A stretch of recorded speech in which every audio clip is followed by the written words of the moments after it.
sixes. It's time for Porsche Carrera Cup North America from Road Atlanta.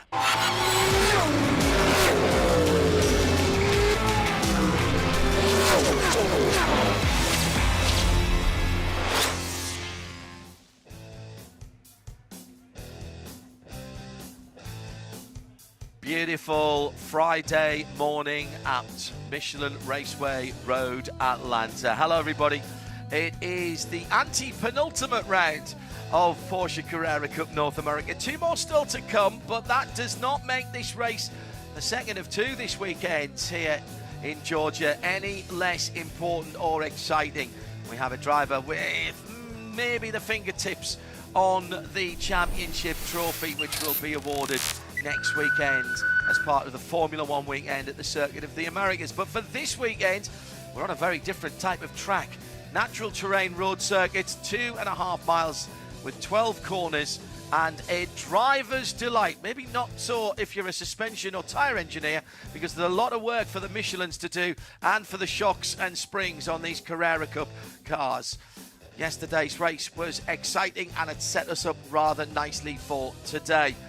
Shea Adam is alongside me. Shea Adam, we could potentially crown a champion today, and he was in championship mood yesterday. Alex Sedgwick on pole position in the red and white car, but our champion-elect, dare I say, made the best of his start. He definitely did. He was aggressive early on with Luke Hartog, and speaking of aggressive, Elias De La Torre and Michael McCann getting a little bit elbows out going through turn 7 on lap number 1, but it didn't take Luke Hartog to get back to the lead. He did it on lap 1, but then it opened the door for our eventual race winner, Zach Vignier, taking advantage of 2-for-1 passing opportunity, and he goes straight to the lead, a position he would not relinquish for the remainder of time. A bit further back, there was a big contact between Madeline Stewart in the 82, the silver machine, and Sabra Cook. Sabra will not be starting today's race. Madeline will.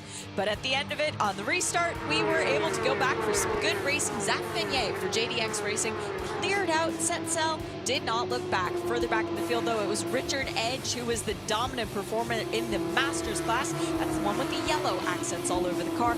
And in the Pro-Am class, well, that was a very different tale, because Efren Castro came in 4th in the championship, did everything he needed to try and stay ahead of the guys he's fighting, namely Alan Metney. Metney with a 2nd place finish, still had a good result, but Zach Vignier and the Canadian led the way to the checkered flag overall. I'm giving that victory to Jeremy Dale, who's been away from the track for a little while, but is here this weekend, and clearly his mere presence has reinvigorated the JDX team he runs with Harrison Vick. So Harrison Briggs. Congratulations to Zach Vignier. It's Shea Adam and John Hindorf in the Global Broadcast Centre, and Zach will be starting on row 2 today. Let's have a quick look at the grid as the Porsche safety car takes them down to turn 6. It's Michael Cooper and Javier Ripoll on the back row of the grid. Then Jake Pedersen and Jody Miller. Jeff Mosing and John Getz are next up in row 12. Row 11 on the outside, Richard Edge and Matt Holcomb.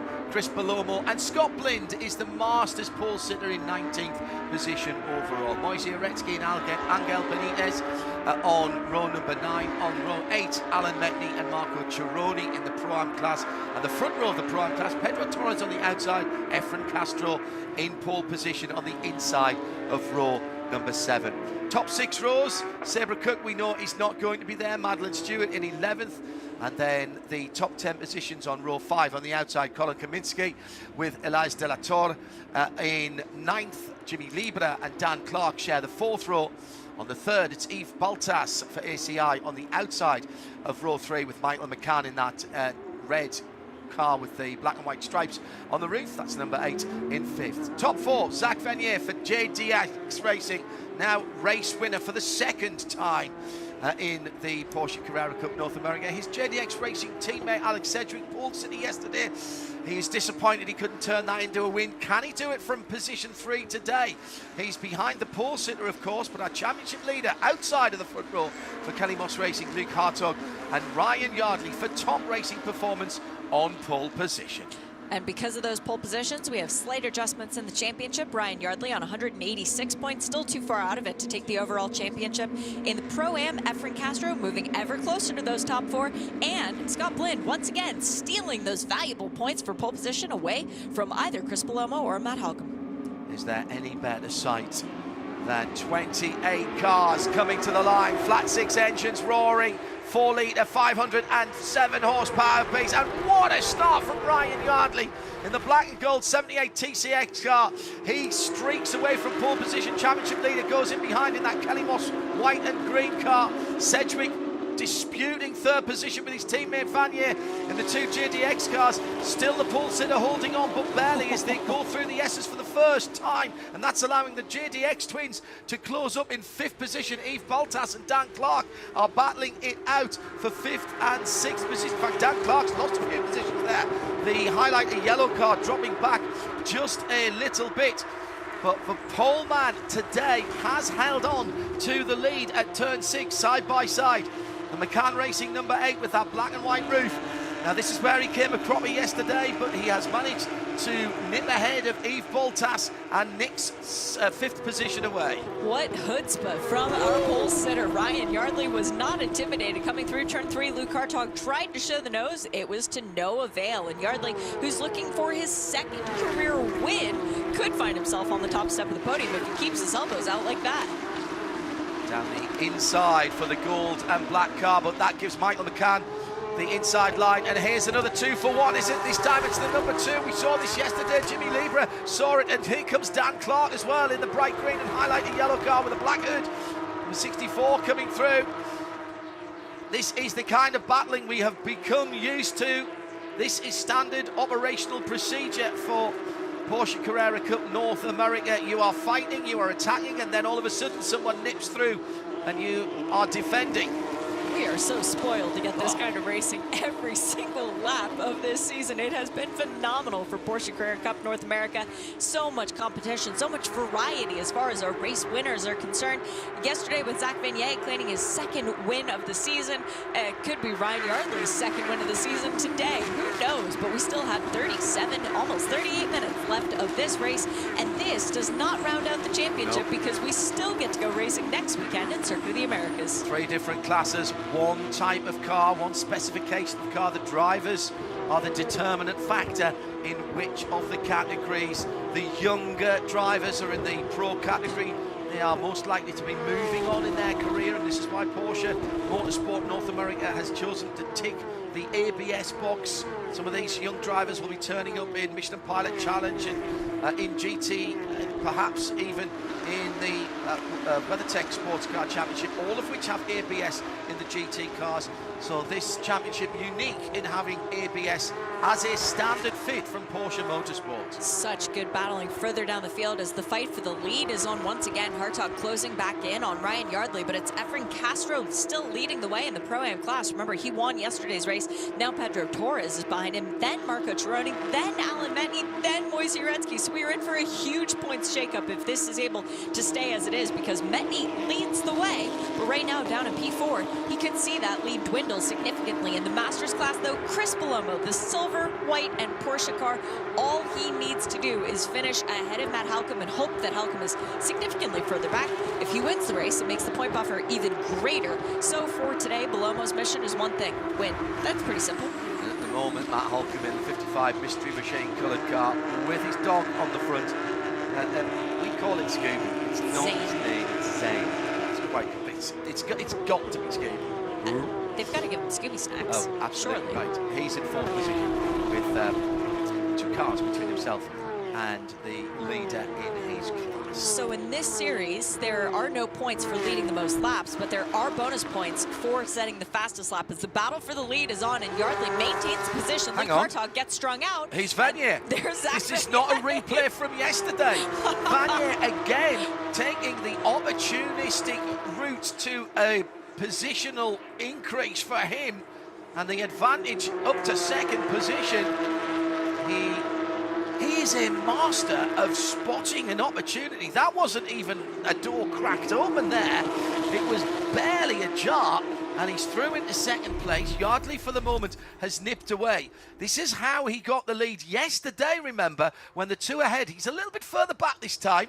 Luke Hartog in the white and green car goes down the inside. It slows them both up on the exit, and here comes Vanier in the black and white car. And you know what? He spun up his rear Michelins there, or he would have been closer to Yardley. He did, but I am loving the chutzpah from Yardley. I'm going to keep saying it because it's true. He is showing such determination, and there was an attempt at a pass from Hartog again on Vanier, but it did not go. Sedgwick. And now Sedgwick On the making grass. the pass in the grass going down the back straight. Well, these guys are ready to give it their all. Alex Sedgwick from right in the middle of the UK, been racing over here for a couple of seasons, reigniting his racing career side by side with the championship leader. He was hoping to be battling a little bit closer in the championship standings with that number 24 car side by side with him at the moment. It's not mathematically out of the question. Sedgwick is the closest contender to that 24. He's done what he couldn't do yesterday and got ahead of our championship leader, and a huge moment for two cars there. Hartog and Michael McCann. McCann has left side damage as far as his door mirror is concerned, but I think other than that, the car managed to stand up very well. Both of the cars going off to drivers left at the exit of turn 12, and now Hartog does get the pass done on Sedgwick. So where did he find the extra speed to try and make that pass happen after being on the grass a few moments earlier? It's moving, the car's moving around. I think he's still got dirt on the Michelin tyres. Why is Hartog working so hard? 2 rounds to go. That is his nearest championship contender, but he cannot afford to be in the wall here. He's got an 80-point advantage as he went way off, and McCann actually did kind of the follow my leader thing. Yeah. He just got drawn into being off the racetrack. Sedgwick right now has more to gain than Hartog to lose, because Yes, Hartog, great. the worst position that Hartog can finish in is 13th. That still garners him 3 points in today's race. This big cloud of dust was kicked up. It's really lucky that nobody else got any kind of dirt in their eyes or anything like that. It depends on if you have your helmet visor down, I suppose. But Hartog with an 80-point advantage coming into today's race. He needs to leave today's race with a 56-point advantage to guarantee this championship. It's almost a done deal. But if he finishes 13th and Sedgwick wins a race, it goes on to the next one. It goes on to the Circuit of the Americas. It's next week. The other thing that has to be a consideration here, we are fewer than 7 days away from these cars being back on the track at the Circuit of the Americas. And if there was to be a big incident, as Dan Clark has a huge slide at the top of the hill at turn 2, you have not got a lot of time to rebuild a car. You would be into the area of sourcing a spare car. Now, there are spare cars about, there are people that you can go and talk to, but why would you put yourself into that sort of situation? Kelly Moss organisation are very smart people. Andy Kilcoyne and Victoria Thomas know how to win championship, and I'm slightly surprised that Hartog, who to this point in the season, to this weekend, has really not put a Michelin tyre and wheel wrong, but he's just seemed a little too anxious for me this weekend, and he was lucky a couple of times yesterday not to end up off the track. It's been a different weekend from Luke Hartog. We talked about it earlier on in the year. Came out of Watkins Glen after finishing twice in both of those races, second. Now we're in a situation where all of a sudden he's got pole fast lap in the race win, 4 consecutive races. Comes into yesterday, things change. The mentality's different. It's not the Luke Hartog we had after Watkins Glen, it's the Luke Hartog we had before it. Nice battle for third position in Pro-Am coming to the line now with Marco Cironi. He has it, Alan Metney wants it. Alan Metney always wants to move forward. Even if he's leading the class, he wants to be in front of the pro cars ahead of him. Well, we saw that a few years ago, back when it was still the GT3 Cup North America, and Alan Metney was one of the guys who was frequently challenging for the overall podium. Yeah. He had no business being up there, but he didn't know that. He didn't care. Oh, he knew it. He knew it. And he did care. It was all about personal honour. So Yardley by a second now over Vanier. Hartog, championship leader, in third. Sedgwick not letting him get away. So Hartog's back ahead of Sedgwick. It's a green and white car ahead of the red and white car. Hartog with the fastest lap of the race as well. That is 1 bonus point, and every single point matters. Could be subject to post-race tech crowning our champion here, and then it would be victory laps, if you will, celebratory laps at the F1 race in a week's time. Shay and I will reconvene for that. Whatever happens in the championship, in the Pro Championship, the Pro-Am and the Masters continue. And of course, there's the prospect of seeing these cars. And Little Bird from Porsche Carrera Cup North America, Tweety, yeah, has told us that we have an even bigger grid into the 30s for the next 2 races. And these cars are extremely entertaining around the Formula One track at Corta. I've commentated on them in previous iterations going into the twilight there.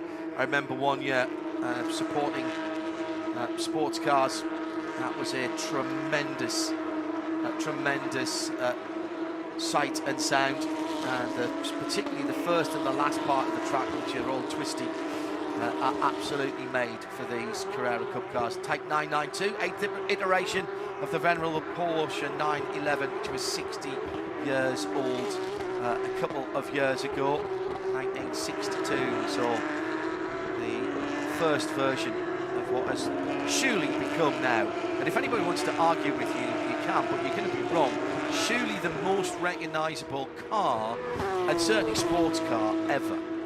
Yeah, that same Little Bird, by the way, that told you about the car count, he did Twitter around me, but it was last year when we had a very similar situation of Riley Dickinson leading the championship by a substantial margin and going into the last round provisionally with one hand on the championship. Nobody else could take it from him, but the message that was conveyed was Porsche could still decide to penalize somebody for, you know, whatever, driving conduct or whatnot. Yeah. So it's not a championship done until the checkered flag on the last race, even if you have an insurmountable gap. So that is worth remembering. No, that is a very, very good point. That bird is very talkative, by the way. Not just asking for crackers either. No. 28 and a half minutes to go in our second race of 2 this weekend. Masters class, got playing John Getz. Did John hold on to the fastest lap yesterday in Masters? He did. He did, yeah. Yep.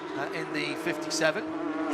It was GT Silver and Blue car. And the exciting thing is it was Scott Blind who got the pole position for both of the races, and then John Getz who comes along and steals the 1 bonus point for the fast lap. So we know that both cars in the class are super quick, and now we get to see it play out on the racetrack for the final step of the podium provisionally. 28 minutes to go, though.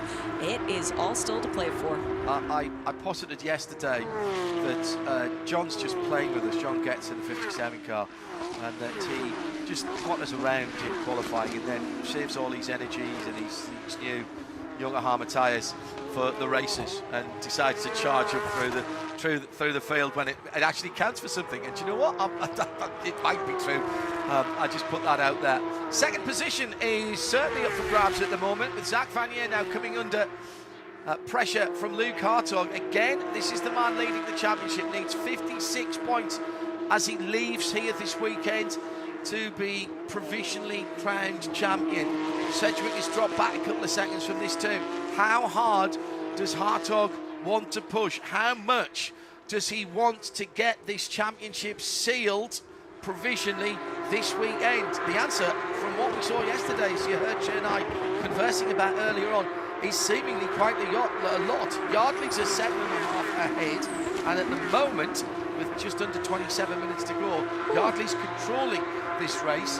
Last time around at 22.9 for Hardley. Zach Vanier 23 flat for Luke Hartog, who has got the fastest lap of the race. And Luke Hartog is looking at second place hungrily. Zach Vanier kept ahead of him all of the race yesterday, and now he's trying to figure out, how do I get around the back of this gold and black and white Porsche, because I couldn't do it yesterday. Redemption? Question mark? Well, this is an opportunity for Luke Hartog, as once again he dives down the inside at turn 9. This time makes the pass cleanly. Now, that's the first time Luke Hartog's managed to do that, because he's attempted it several times over the last 2 days. Hasn't been able to get it done. That was beautiful. I am going to speculate a little bit here, which I am willing to do, in fairness. I think Luke's on newer tyres. Tyres are not an infinite resource this weekend, and you get to choose where you use your Yokohamas. And I would say there that Zach Vanier is just being careful with his tyres, which would suggest to me that they are a little bit older. There might be a used set that he is using in this second race. Would make sense if Zach Vignier had done new tires for yesterday's race, given the Correct. pace that we saw out of him Correct. early on. It could also be a situation where maybe Zach Vignier isn't pushing very hard yet because he realizes 25 minutes to go, chances of a safety car. Well, and also the difference in weight from the start of the race to the end of the race. You are burning off pretty much 50 minutes. I know it's only a 40-minute race, but you're burning off 45, 50 minutes of fuel. A litre of fuel is just under a kilogram. Oh, sorry, kilogram of fuel is just under a litre of fuel. So you are losing quite a bit of weight in the car. Now, when you set these cars up, you can set them up to be super quick at the start of the race and use the performance advantage of your Yokohama tyres, or you can take the little bit of the edge off there and tell your driver, this car's going to come on from 2/3 to the end of the race as the car is getting lighter. So that might well be a choice that Zach Vignier has made with his team, just in case there's a late race intervention of the safety car. And JDX Racing is a team that knows very well how the courses of these contests typically go. Now, a few moments ago, we saw Pedro Torres' hood flapping just a little bit. It looked almost as if someone had their hand in a sock puppet and was mimicking opening and closing the mouth. That isn't unusual. We've seen that before, so don't worry. Pedro Torres' car is indeed okay. But I just want to take a moment, John, to highlight the experience of the guys battling for that second position, because Luke Hartog has run in Super Cup. He's run in Carrera Cup Deutschland for 2 seasons. Zach Vignier was the Porsche Sprint Challenge North America 992 Pro-Am champion last year. He won 12 out of the 14 races. But prior to that, he was a TCR champion in Canada in 2020. He's long been associated with FAF Motorsport and their program. He has a lot less running at this level of competitiveness. So for him to come through and win his second race of the season yesterday, and for him to be battling as he is today, that is super impressive. It would. It's no surprise to me that Jeremy Dale and Harrison Brooks, who have a enviable talent for spotting new talent coming through, that ability that they have to spot people, and sometimes, you know, coming from maybe a front wheel drive touring car mentality, a little bit of contact there. That was Alan Metney on Marco Cironi. Come on, Alan, play nicely, please. That car's got to go to Texas next week. Yeah, Jeremy and Harrison have an enviable reputation for being able to spot talent. And you know, as I say, coming from TCR, front-wheel drive, 300 horsepower, a little bit more than that, into rear engine, rear drive, 500 horsepower, cars that are traditionally actually quite difficult to get a grip with, and there are some very fine drivers who never get used to driving Carrera Cup cars. In particular, I was talking to a multiple British touring car driver a couple of weeks ago at the 40th anniversary of Pro Drive, Alan Menu. He did a couple of VIP outings and he just couldn't get his head around it. The Swiss driver has won everything else. So that might not seem the obvious thing to do, to put Zach Vignier in a Carrera Cup car, but Harrison and Jeremy, as I say, don't often do things the traditional way, but what they do is find, nurture and develop talent, and Zach Vignier is certainly getting the advantage, shall we say, of Harrison and Jeremy's experience in motorsport. Lovely to see Jeremy back at the track, by the way, looking well. I'm getting a little nervous at this battle in the front, John, simply because Luke Hartog was just flashing his headlights, and normally yesterday, didn't he? Yeah, but he's trying to intimidate Ryan Yardley now, and Yardley is different than Vignier. And clearly Hartog's got a good car. Of course he has. It's Kelly Moss. He does. And, you know, Victoria and Andy put very good cars out. Their championship wins and team championships in this series pay testament to that. But he has closed that 2-second gap between himself when he passed Zach Vignier and Ryan Yardley, seemingly, well, actually within a couple of laps. And he's just pulled another 4/10 of a second out of the leader that time around. This is a car that is functioning very well. This is a driver that is at one with his Porsche, and he's chasing down the leader. Again, he does not have to win this race, but quite clearly, in the words, to paraphrase our much missed friend Tom Nachu, doesn't need to win this race, but my goodness, he wants to win this race. As does Ryan Yardley. And that's what's making me nervous, because Yardley's had, what, 6 or 7 podiums this year already, after last year only getting 1 podium. He's won 1 race this year. He was the happiest guy in the world to win at Watkins Glen. Now Luke Hartog is thinking, I need another race win, as Pedro Torres is trying to go around the outside of Alan Metni, or was Alan Metni down the inside? Correct. Metni coming through and taking second position in Pro-Am. And bringing Chironi with him. There goes Marco Chironi as well in the green and black car. So that is now Castro, Metni, Chironi, Torres, your top 4 in Pro-Am. Castro and Metni are still separated by Michael McCann. There's a car that's out of class, but still on the racetrack in between them. So that's going to be a little bit of difficulty for Metni to try and get around. Metni making a very clean pass that time through, getting it done at turn 10. No contact turn 9 between the 2 cars. Nice move. And then Chironi goes, thank you, and sneaks. Maybe that's the Canadian move. Chironi doing it, Vanier did it. 10B. It's a very Canadian thing to see an opportunity and go for it. We're going to call that the maple look for now, knowing. Whoa, I like it. Going out of turn, getting the pass made. Battle for the lead overall. Smooth as maple, the sweetest maple syrup. There we go. Absolutely. Underneath the Fox Factory Bridge and down towards the final corner. Riding the pumps very nicely indeed. The chassis engineers on both of these cars have done their job well. As they come to turn 1, lift, little drag on the brake, down a gear. Ride the outside of the corner, and then from the middle of the road into turns 2 and 3. Take the curb on the right hand side. It's had a little bit of extra curbing put on there so that your Yokohama tyres on the right of your car don't drop behind the curb. Just to dig a little trench out of there down through the years. Well, that has now been had some hard standing put on it, much as the extended curbs at turn 5 as well. Down towards turn 6, pick your braking point. Used to be little white stripes on the road there that aren't there anymore. Yeah, but the seams are still there. The seams are still there, In doing the track walk, the seams were still there, and there wasn't as much grip in the braking as there normally is. It was a little bit slippier, but at the apex, oh, my tennis shoes got stuck. Really? Yeah, it was very grippy. It's more banked than we can show you with the television pictures, isn't it? But then it's almost an anti-camber on the exit of turn 7, which is why so many people get flung off the track. Turn 7, I think, for a corner that looks so simple on first glance, there's so much going on at turn 7. You spat out of turn 6 in that almost like speedball, come up over the top of a tiny little rise as you pop out of that camber, and you know you've got the long straight down to 10A, so you're concentrating really hard to get your braking and your turning, and it is so easy to take a couple of 3 miles an hour too much there, and then you run over the blue and yellow curves and you're on the dirt. Leaders coming through the S's. What a place that is to spectate. Many a happy hour. I've stood just at the end of there on the spectator banking. Great spot for photographers as well. You can shoot over the top of the catch fencing there. Here's that part of the circuit into the speedball. You can see the camber as the cars just slightly disappear. Then up over the top of the rise, turning nice and quickly here.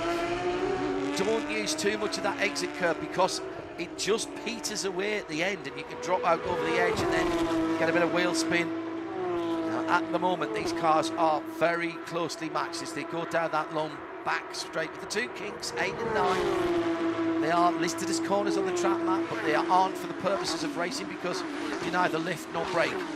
So drivers don't count places where you lift or brake. Don't lift or brake as corners. That's just a straight. I've just found out why Luke Hartog is pushing so hard right now. His mom and his girlfriend were here at the track this weekend. Extra inspiration for Luke Hartog. So that's why, even though he is happy championship-wise to stay in second, he wants that first place trophy. He's putting on a bit of a show here through turn 1. Oh, big Yokohama rubber 11s laid down there by the championship leader. Is he putting too much pressure on himself? Certainly putting plenty on Ryan Yardley, and at the moment Yardley is accepting that pressure and he's super smooth through the second half of the S's. Again, I just wonder if Top Racing have said to him, by all means use your side mirrors, but I want you to just push that interior mirror, point it at the roof of the car, and just hit your marks. He is driving superbly smoothly, and that is making it very, very difficult indeed for Luke Hartog to even get alongside. Hartog's flashing the lights. He's trying to break the concentration. That's why you do that. You're not flashing him saying, pull over if you don't mind, I'd like to come through.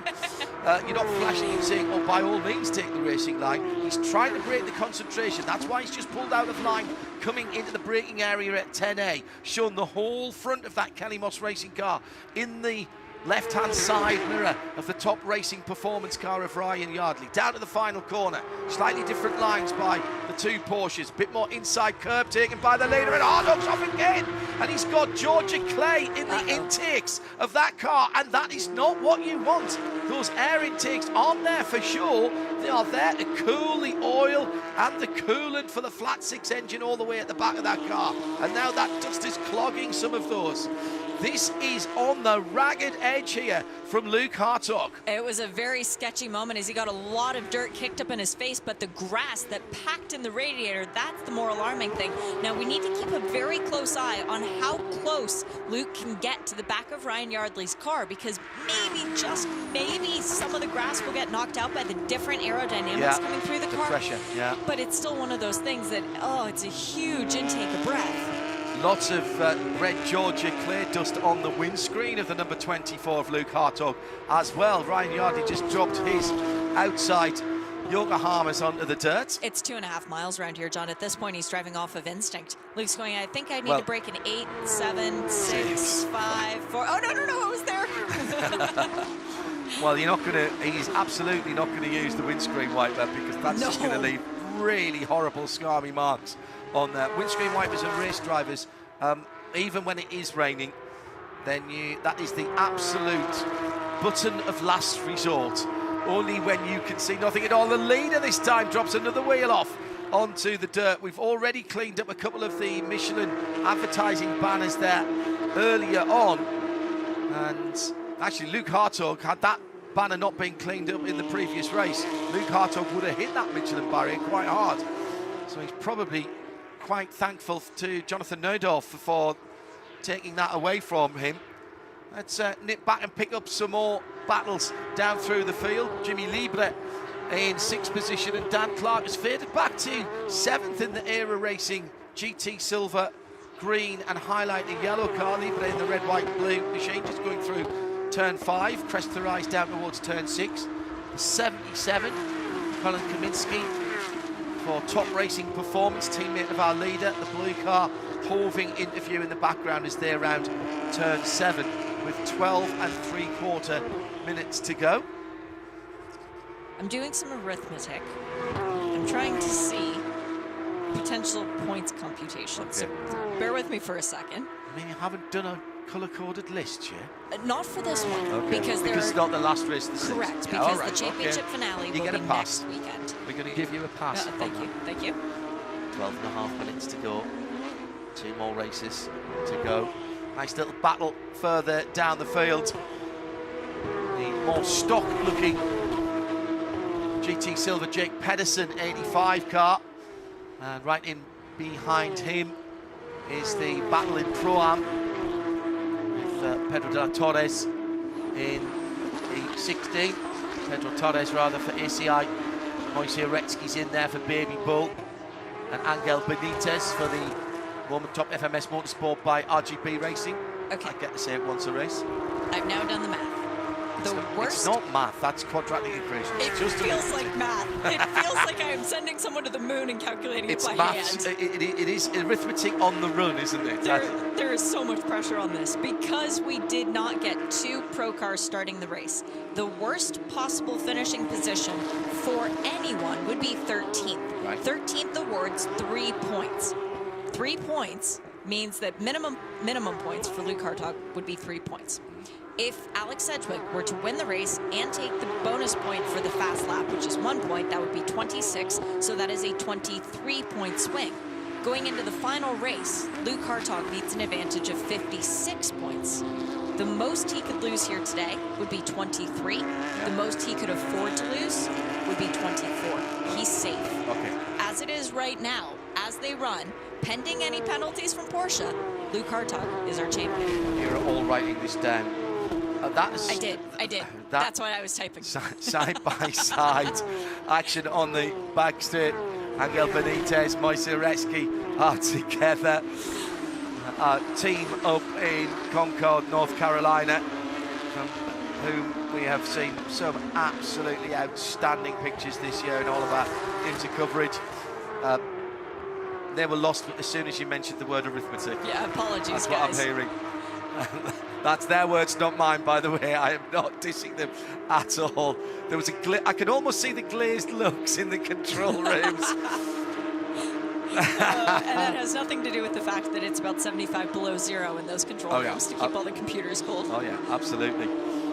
Richard Edge doing a nice job. Second place in the Masters category to the number 68, the pink, silver and white car. Right ahead of him, it's Chris Palomo.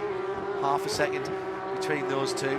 Not that I'm saying that this would happen. If you get DQ'd though, on a technical, would you still get your points? Yes. Okay. That just happened at Indianapolis Motor Speedway with 2 cars, and they got moved to back row class. Okay. Yep. Well, that's why Hartog can afford to push them, isn't it? Yes. Although I'm not sure that he knows that, because... I tell you what, if I'm top performer, top rating, but I've not told him that. There's not a chance I've told him that. So Yardley from Hartog. Hartog has dropped back just a little bit, 9/10. They might have just got on the radio and given the call to cool his jets a little bit. Vanier's another 1.2 seconds further back, and then Alex Sedgwick again a couple of seconds further back from that. So it's top racing performance from Kelly Moss from JDX times 2. JDX X2, I suppose. Then 2 ACI Motorsports car, yeah. Era top, and then 2 more JDX cars in the top 10. So 4 JDX cars, 2 ACI and 2 top racing performance machines in the top 10, with 1 each from Era and Kelly Moss. I so appreciate our runners and riders in the Pro-Am and the Masters class, because they are keeping this championship battle alive and trying to make it last all the way through the final race at Circuit of the Americas. Alan Metney is currently P2, but Efren Castro, who is 4th place in the championship, Metney leads, he's currently leading. That's going to shrink the gap by yet another 5-point advantage going the way. It still will be of Metney, but Uretsky and Tironi are getting closer to Castro, or should I say Castro is getting closer to 2nd and 3rd. In the Masters class, Matt Halcomb is running P5, which means that he would garner 12 points. Chris Palomo, who still has a shot at taking the championship, is leading the way. That gap also could close by about 13 points. And that includes John Getz, once again, deciding that he needs to set the fastest lap of the race and taking those bonus points away. Go on, John. Pro-Am leads Castro from Metney. Hoving interview now. The black and white number 65 is the leader, sitting right in behind that GT Silver number 82 of Madeline Stewart. That car repaired by JDX from her spin yesterday. She's sitting in a comfortable 10th overall and in class. Madeline, one of the drivers from Porsche Carrera North America, a number of drivers that came across to Europe for the inaugural 992 Endurance Cup that we were fortunate enough to be at, powered by Porsche Motorsport. Brilliant event, 12 hours of racing for Porsche Cup cars. Now, if that doesn't tell you how well engineered Porsche Cup cars are, nothing will. These cars that people think, yeah, 45 minutes worth of racing, 12 hours at Spa. Madeline's car literally sporting a black eye after yesterday's crash on the field. Left front wing assembly after the contact. She just spun it up a little bit coming out of the chicane in turn 10 and collected the super unfortunate Sabre Cook. That car not starting today, but Kelly Moss telling us, team from Kelly Moss telling us that they are hopeful that she will be, from Era, that they are hopeful that she will be able to race next weekend. Again, turnaround time, very, very tight. And it's not as if, even in American terms, it's not as if the Circuit of the Americas is just round the corner from here. It's not, about a day. It's not terrible. For trucks, I would think it's probably a day and a half, isn't it, to get down there? Of course, if you've got a couple of truck drivers and you're driving in shifts, you're now going to work it out, aren't you? I'm going to look it up on the map. So Castro and Metney then still battling out. Madeline Stewart ahead of them as they go down towards turn number 6. The rewards for these championships are legion. 14 and a half hours with current traffic conditions. Oh, okay. That's easy. All right, I'll give you that. It's 999 miles. She's not trying. You need to do some detour a half mile off the highway to get food. And Well, back. actually, just changing lanes several times, you'd probably add the additional mile. Well, we wish everybody well on the trip down there to the next race. Cars will be on the track on Thursday of next week, Friday of next week, for their first free practice. And of course, we'll have the 2 races, one on Saturday morning, one on Sunday morning, Texas time, and that will decide the home for the silverware for 2024's Porsche Carrera Cup North America. And I can tell you from experience, I've been very fortunate standing on a Formula One podium at a Formula One track. When you have earned that position, it's a very special feeling indeed. At the front of the field, Ryan Yardley continues to lead. Luke Hartog now has eased away. And since the last time I told you about the gap, it has doubled from 0.9 to 1.8 seconds between Yardley and Hartog. And that was a better lap last time around from Zach Vanier, who is still 9/10 of a second back. Alex Sedgwick's found a bit of pace. He's just half a second behind his teammate. In fact, 2nd, 3rd and 4th just beginning to squeeze back together. Yeah, and I've just had a very interesting thing pointed out about that Circuit Americas weekend. There's only the one 35-minute practice, the one practice session, and then the races are 35 minutes plus 1 lap. So, in effect, this weekend is a bit of a warm-up for Circuit of the Americas. True. Yeah, very much so. The slight difference in the format because of the time certain nature of the Formula One weekend, it is both a great honour but also can be a bit of a double-edged sword being on the F1 programme.